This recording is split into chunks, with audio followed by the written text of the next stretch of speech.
prior to getting this DBS brace, I had basically a 20-minute duration on my ability to walk, and also a 20-minute limit as to how much I could sit. So as you can imagine, that can be quite difficult as a physician, which requires you to stand a great deal.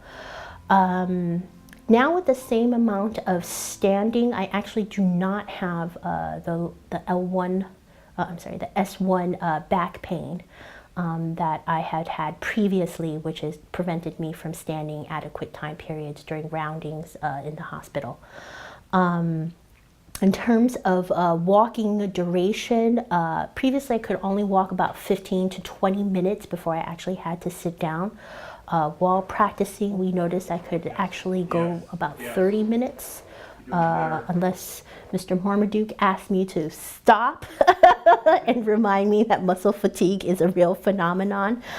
It has actually made me immensely excited to see the fact that this is increasing now in 10-minute increments that I previously could not accomplish with just PT rehab. And I have done extensive amounts, 6-month stints of PT and extensive spinal rehab with core strengthening and focus on the hip flexors as well. So in 3 days, we have accomplished essentially what it takes 9 months to accomplish with PT. Faster.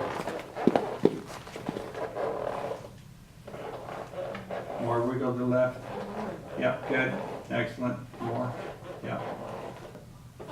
So now you're not stopping so much. Now even faster. Yes, yes, yes.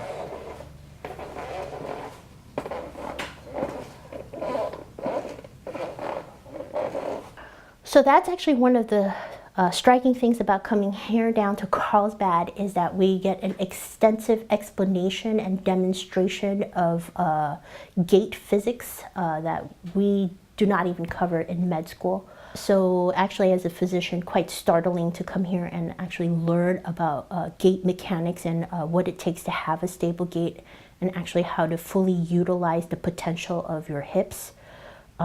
Is one of the things that is very striking about coming here. You do walk away with a wealth of knowledge that you actually do wish to share with other people because of how striking the improvement is actually being on this DBS brace.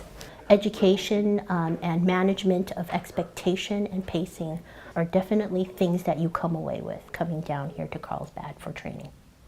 So the other thing that is required to use the dynamic bracing solutions correctly is to learn about the triplanar nature of this particular brace in terms of alignment of the ankle, the knee, and the hip, and being able to utilize kind of the pelvic sway and tilt that is characteristic of the human gait that we are starting to lose, secondary to being a very sedentary lifestyle with a huge amount of sitting, straightening our backs, kind of wasting our hip flexors.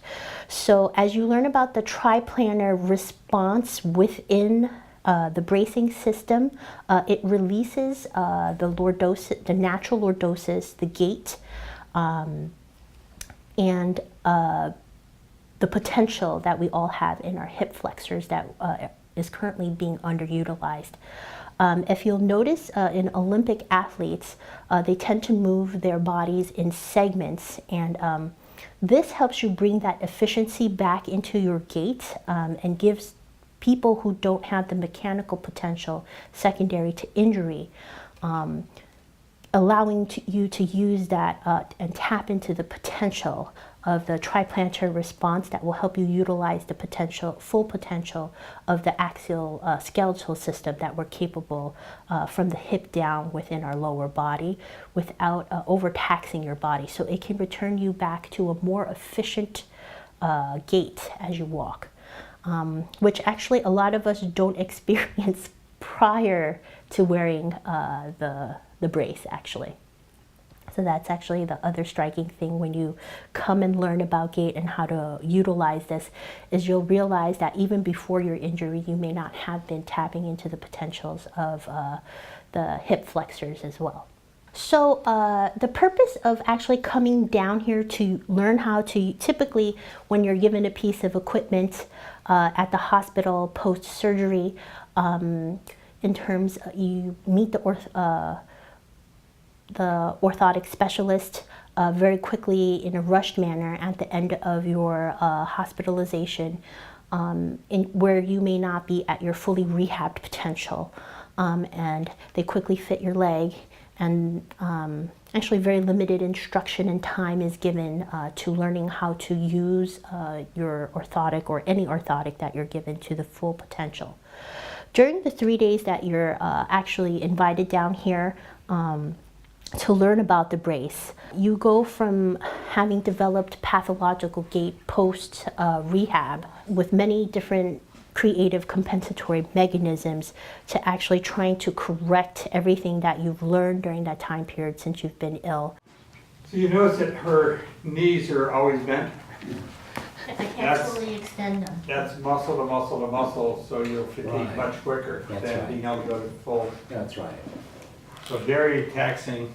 And then once you get into the correct state of mind to be able to have your joints realigned, actually, so in my case, it actually went from the dorsiflexors of the foot, the toes, the ankle, into the knee with realignment that actually went into the hip and actually re-tilted my pelvis back up where I previously had a scoliosis and a leg length discrepancy secondary to the fusion as a necessary part of the surgery, to actually having my pelvis be at a anatomically normal level, which is a straight level, and to feel that my body was once again gliding as it should be instead of wasting a lot of potential. I used to pike my upper body forward as I walked, wasting a lot of potential energy as I was walking up and down hills. The other thing is when you regain stability. For a lot of people who have a weak leg or have a quadricep that's not innervated properly, stability and falling is something that definitely occupies your mind day in and day out.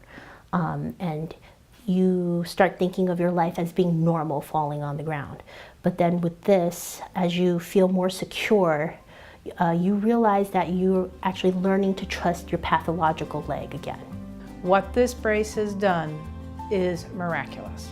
This is something that can help other people with gait problems. She has very amply demonstrated by example what great changes such a brace can actually have in a person's life. Would I recommend it? Yes, absolutely, without question. This offers a fairly long-term, if not permanent, solution to somebody who is neither not a surgical candidate for a lower limb procedure or somebody that wants to try to avoid.